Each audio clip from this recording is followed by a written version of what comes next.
Welcome to Avoice for Creators. I'm your host, Daniel Norton. Trying something new this month and taking all the episodes from June and putting them together into one video so that it's not a bunch of short ones here on YouTube. You can still check out the individual episodes weekly on my podcast. There'll be a link in the description below. You can listen to it there. You can even see me on Spotify if you want to see it in video. But now on YouTube, we're just going to do it once a month and see how that works out. Let me know in the comments below any comments about these particular episodes or any comments about this new format. So basically, there's 4 episodes here. We're going to talk about a few different subjects, one of which is kind of going with your gut. We're also going to talk about extremes and a daily routine. And to kind of wrap it up, we're going to talk about doing the right thing. So grab a coffee and join me here on Avoice. So I was just talking to somebody the other day. Well, what happened was my friend Seth reached out and he said, hey, they're starting to get ready for the next Comic-Con here in New York. And a few years back, we had done a panel on how to photograph cosplayers. And he said, hey, maybe we should try to do a panel again. So look forward to that. I'm going to submit for that and maybe we'll do another panel. It was really fun. But it made me think, I was telling a story to my friend that when we did it the last time, I got so excited. We had the whole thing ready. We really planned it. And just before that, I got sick. And I got Lyme disease. And I was on this medicine for it. And I was dehydrated and kind of out of it. And let me tell you, Seth got a little aggravated at me, but I was telling my friend, I was there and we did this demo and it was a little wacky because I was a little out of it, as I say. But I only took like 5 pictures the whole demo. And I got exactly what I was going for. And having never met the model before, having never done exactly that thing in that exact location, so, and this is not like me bragging, but rather it made me think about how, and I've talked about this kind of thing before, where what we want to achieve as artists, as photographers, I believe, is that this state where the technical doesn't actually phase us anymore. We don't think about it. And it's funny how we go through these different phases. We start off, when you first want to learn something, you have a bit of something in you, a bit of artisticness, if that's a word. And you're thinking, I want to create something, I want to show something, I'll do it with a camera, because you might not be thinking exactly that, but that's what's happening. You pick up, whether it be your phone, the first time you really start doing it, or a point-and-shoot camera, or who knows, maybe a fancy 4x5 film camera, who knows, right? But you pick up this camera and you make an image. And with that image, you find that you're able to tell a story, to speak, to do something, to get something out, to put something out there in the world. And the very first thing that most of us do after that is we go and we try to learn the technical, because that is the surface level stuff. That's the easy stuff in a lot of ways. And not saying it's easy to be a photographer or to light or do whatever, but it's easy stuff to comprehend, to understand. If you look at, for instance, YouTube would be a perfect example, which is the second largest search engine, right? Mostly what you're going to find there for photography, especially the videos that get a lot of hits, are really basic videos. Here we are. I want to know how to put up my beauty dish. I want to know how to take a 3-point lighting portrait. I want to know how to do Rembrandt lighting. And you learn all these little pieces. And it just reminds me, and again, going back to a demo state here, when we used to do the demos in the store in Adorama, one of the things that, it's different. Obviously, I'm doing them online still, but you don't have the same interaction with the audience. I love that you guys watch. But when you're there in the store, you talk to people after, you kind of build these like a different kind of relationship. And you can see people who are grasping, right? They're thinking, well, I know how to do a pop and blur. I know how to do a shutter drag. I know which is basically the same thing. I know how to do whatever, Rembrandt lighting, again, a hair light, using color gels. But when you look at their book, because we do these, if we do like a review of their work, they're just literally the techniques with nothing there. And I bet that if I looked at their work when they weren't doing these techniques, in a lot of ways, it'd be more powerful, because the technique is in the way in the beginning when you're learning it. You're trying to learn the technique, so it's all about the technique.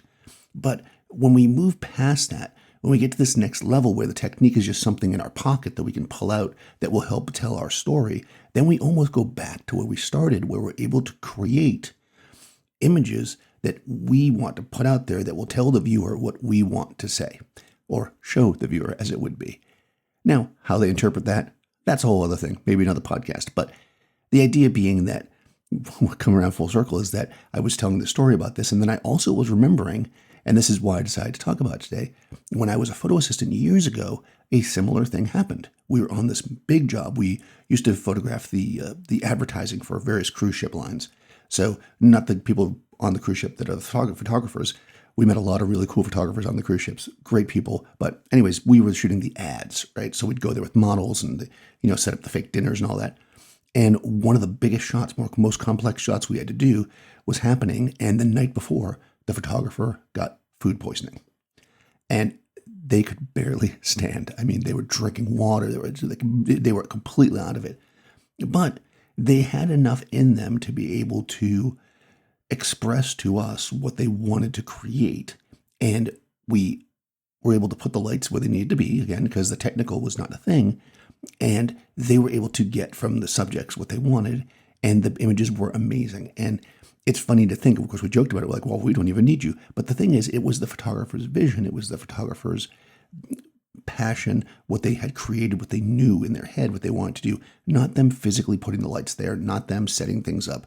That's not the art, right? That's the craft. And this is the beauty of photography. It's a little bit of both, right? You've got the craft, you've got the art. Where they meet, I think, is where we create the truest, strongest photos. Today, this is the second Billy Joel reference I'm going to make in a few different podcasts here. But today I want to talk about I'm going to call my second favorite, a Billy Joel song. Let me know what Billy Joel's song is my favorite. You guess, right? If you know Billy Joel, send me a message. Let me know what you think is my favorite song. But this is my second favorite Billy Joel song. And it's called Summer in Highland Falls. Or it's called Summer, Highland Falls, I believe. And it's basically about a breakup.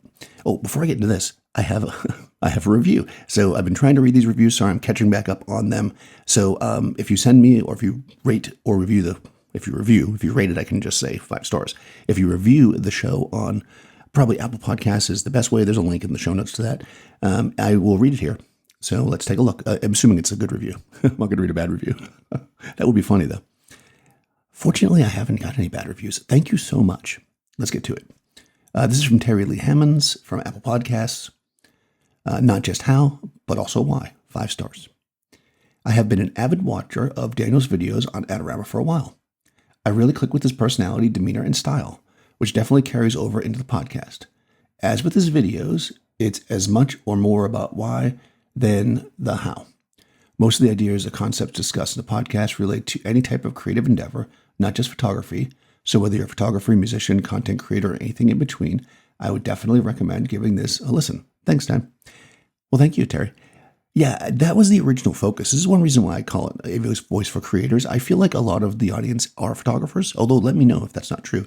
But I think this is the things that we talk about, the types of creation that we do. And one of the reasons why I originally came up with this, just as a side note, is because I was talking to other people, musicians and actors especially, and I realized we all have a similar vocabulary. We all are doing the same thing.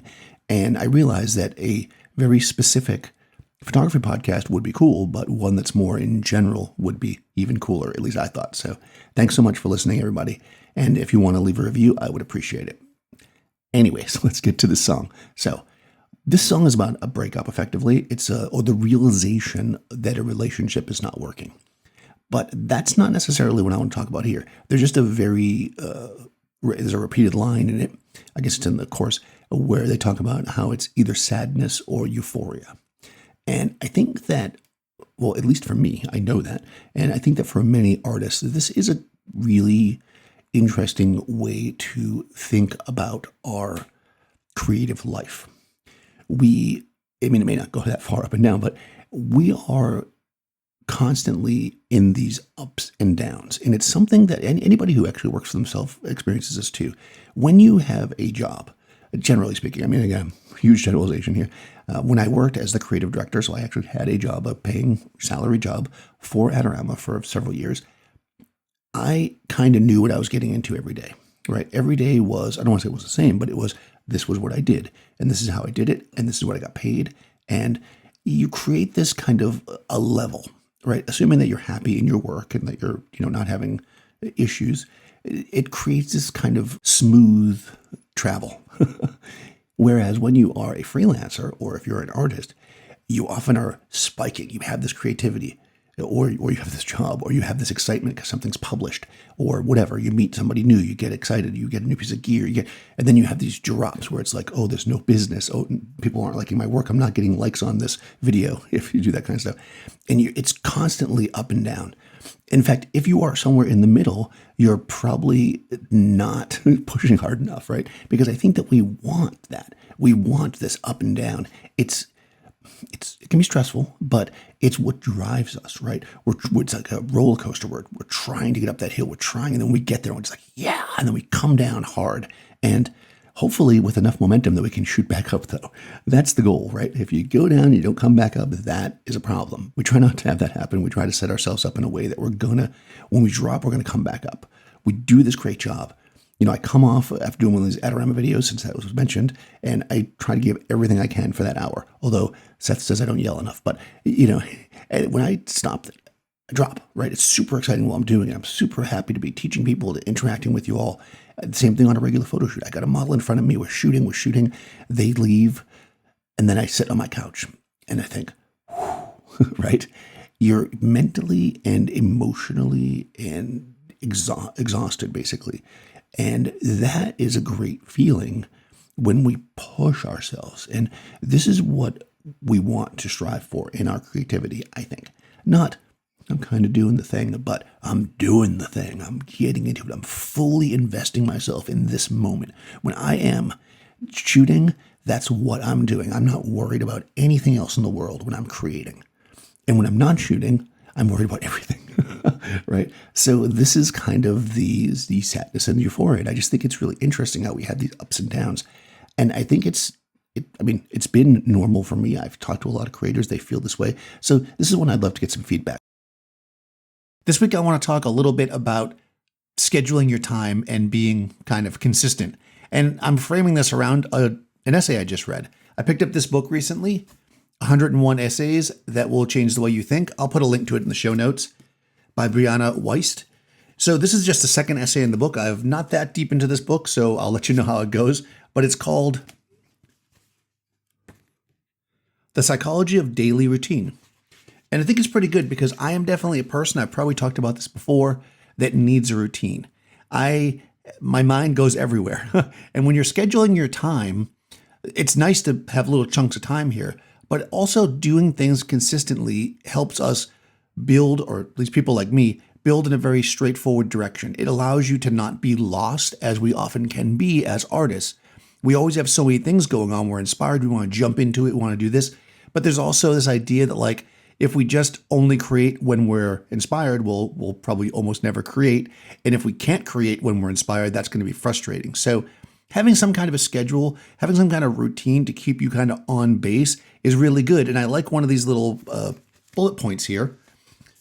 It says, as children, routine gives us the feeling of safety. As adults, it gives us a feeling of purpose.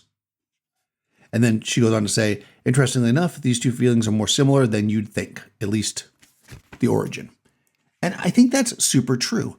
I feel like when you are a child or when you are new to something, so you're childlike, you're looking for someone to guide you, to tell you what to do, what direction should we go in, where should we go? And that's where the routine comes in. You get up at this time every day, you eat cereal for some reason, you clean up, you get dressed, you go to school, you do your homework, you spend some time, enjoying the outside with your friends. Then maybe you have some, screen time, as they call it these days, like either watching TV or on the computer. Then maybe you read or something. You have a nice dinner, you go to bed, you have this schedule, this routine. And that's what keeps us on track so that we can focus on the important things like learning at school. Like going to school is the routine, but learning is the important part. So as an adult, it's the same thing. Knowing that we're going to spend X number of hours per day doing this work, or that we're going to go here to create this thing, or we're going to clean our gear this day, or we're going to inventory things, we're going to do marketing this day. That part we shouldn't have to think about. There shouldn't be the, what am I doing today? There should be the, I'm doing this today. That way we can focus deeply on the thing we're doing, the purpose, right? We can focus on purpose and not on what. Because it's so easy for us to fall into well, what am I going to do? Where I fall into this a lot, personally, is looking for something to watch on TV. There's so many options. I watch a lot of stuff on YouTube. That's probably clear. I have a couple different channels like Prime and stuff. And when I sit down to watch, sometimes I have an hour and a half to watch something, let's say before I'm going to go read or go work or whatever. And I will spend 30 minutes of that looking for something. Even though I have a list of watch later, you look into it because I don't have a routine like I used to have. I watch Seinfeld on Thursday nights at this. So in a way, I mean, not that my watching TV relaxation time needs to be efficient. That's a good example of it not being efficient because I don't have a routine. I don't watch XXX. Now, with my podcasting, I do. I have a couple of different podcasts I listen to regularly. They always come out at the same day, so I look for them. I listen to them during a certain time period when I'm driving to the city to do my live streams usually. And that's my routine. If I didn't listen to those podcasts or if they take a week off, it throws me off. So routine is important for me. This time I want to talk about doing the right thing, if you will. And when I say the right thing, I say it like that because it could mean a lot of things, right? There's lots of different right things. What right thing do we do? And I want to kind of break that down a little bit. So what inspired me here is that I was talking to a few friends of mine. They do podcasts, they do videos, they're in the arts. Some of them are photographers. And we're talking about basically marketing and Instagram specifically, but this really covers everything, and TikTok. And what was funny is that a lot of times, and this is, I think, true for many of us in our businesses, you kind of know what you got to do, the right thing to do, that is, in order to get your videos, your podcasts, your things in front of as many people as possible. And if that is your goal, which it usually is for most people, especially in the beginning, you may have to do things that you don't want to do, that you don't feel like suit your specific brand, your specific attitude, that don't feel right. For instance, and I'm not naming any names here, I've definitely seen content from people that I know personally, and then I see the content they do and I shake my head and I say, that is not them at all. They would never do that. That is not the kind of thing they normally do. But it's clear that they're doing it because that content will get more eyes on the product being the video or podcast or photos or Instagram or whatever. And you've got to wonder, this is where you start thinking about like greater good, right? Like, is it worthwhile to do, we'll just call it clickbaity, to do clickbaity things, to do things that aren't really on brand for you, if it draws more eyes to you that might potentially stay and be converted, if you will, to your brand? To do what they used to call the viral thing, where something explodes just to get as many eyes on it as possible, so that some of those eyes will stick. Some will be like, oh, you know what? The rest of their content isn't really like that, but I like what they're talking about. And I came here for a gag, but now, yeah, I really like what's here. I'm going to stick around. Is it worth it? Is it worth it to you as a creator mentally, spiritually, however you want to say it? Like, what is it that we're willing to sacrifice in order to do the thing to get the views, right? What is the right thing to get the views? What is the right thing for you as a creator? And those two things are often bouncing off each other. Sometimes we're in a great spot where exactly the thing that we would normally be doing is the right thing to get people to watch our videos. We happen to be the one person that talks about processing 4x5 film, and then some movie comes out or TV show where there's a photographer processing film, and all of a sudden people are Googling it, and boom, your video is there. It blows up. And it's still you, right? You didn't do that because you saw it was a trend and you made one video about it, but a lot of other people will. And how do you feel about that as a creator? Are you okay with it?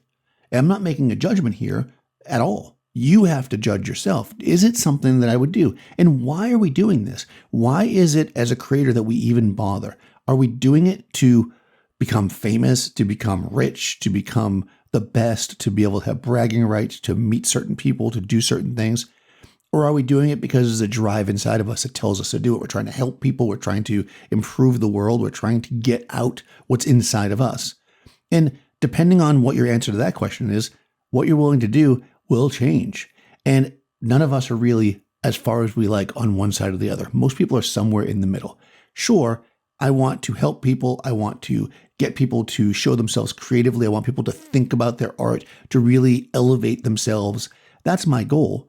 but I also want subscribers to my YouTube channel, So what do I do? Like, how do I do it? Is there a place in the middle that we can do it? And that's always the constant struggle when we're getting ourselves out there. Now, as a creator who makes podcasts, it's a little different, maybe you might think, than if you're a wedding photographer trying to get clients, but really it's not. If you are somebody who takes the time to craft a very nice wedding, you put the effort into it, you want to do something super special, is it worth it for you to offer 20% off or lower your price so that you can get more people through the door?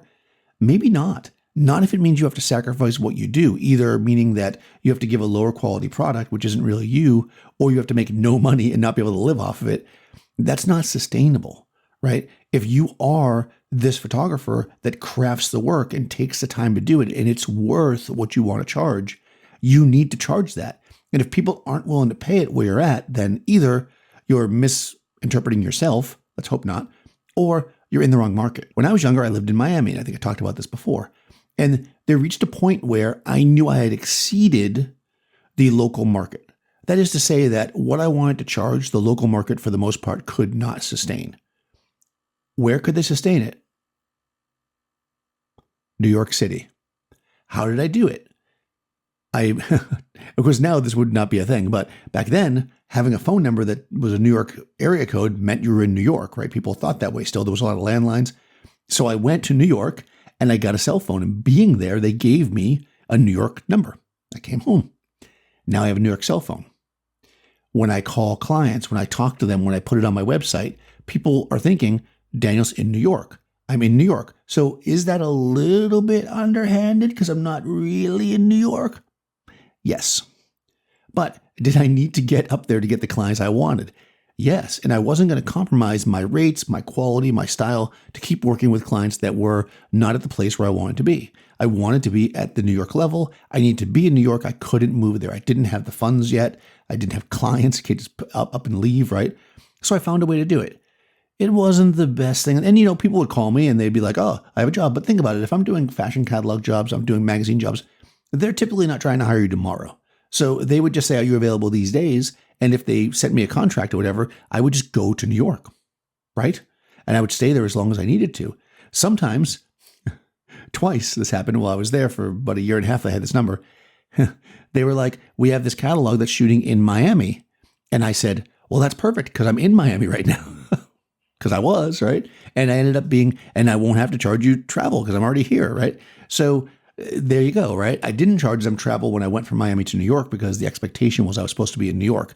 That would be underhanded for me to try to squeeze money out of somebody when I had already told them I was in New York. But if I'm already in Miami, I saved them money. I could have been like, okay, I'll buy my own plane tickets, give me money, but I wouldn't have wanted them to figure out that I did that because ultimately you want your clients to trust you and you want them to build a relationship with you. You don't want them to find out that you've tried to trick them, at least in my opinion. And the same is true for any other customer. If you have a YouTube channel and you just do things to get people to watch it and you're not really delivering, you're saying this camera is great to get people to watch because it's the latest camera. And then the next week you're saying this camera is great to get people to watch because that's the newest camera. And those things clash with each other. Where are you at? Especially if you're using your photography as the driving force. If you're just a consumer reports type channel and you're just like, I talk about different cameras, cool. If you're a photographer and you're up there saying, I have this authority, and then you're just talking about any product that will get people to view, you're starting to get to the edge of the thing that I would call, let's think about it, right? I'm not going to call it anything, but I'll say, be careful. Whether you're creating content, which is more relevant to maybe somebody like me, or you're an artist of some other type, really consider what you do and what you're willing to do in order to get yourself in front of certain people. Do you compromise your price? Do you compromise your work? Do you compromise your ethics to get more people to view you or to see you so that you can do these jobs? That's up to you. You have to decide. And there are plenty of people, and you're going to encounter them, and I did in my business, that I saw that were doing underhanded things, using images that weren't really theirs in their portfolio, saying they worked for Sony, just straight up Sony when it was actually a small client in a different country, not Sony USA, and they're in USA, right? So the implication is if I'm standing in New York City and I say I shoot for Sony, people assume I mean the Sony in the USA. And when that's not the case, and you were actually shooting for Sony whatever, and it was a much smaller client, are you telling the truth? Is that worth it? Let me know what you think. Is this something that feels a little bit underhanded? Am I overly sensitive to people telling the truth? Am I too honest for my own good? Is that actually going to hurt me in the long run, do you think? Or would it hurt you if you did the same thing? I'd be curious what you think. Thanks so much for watching. I would love to hear from you about this new format. Do you like all of them pushed together into a bigger video like this? Would you rather have individual episodes here on YouTube? Like I said, you can listen to the individual episodes on Spotify or any of the podcast servers that you desire. Also, check the description below. You're going to find links to things like books I talk about in these podcasts, a link to my Discord server if you want to send me a message, and a link to my Patreon if you'd like to support the channel. I'll talk to you soon.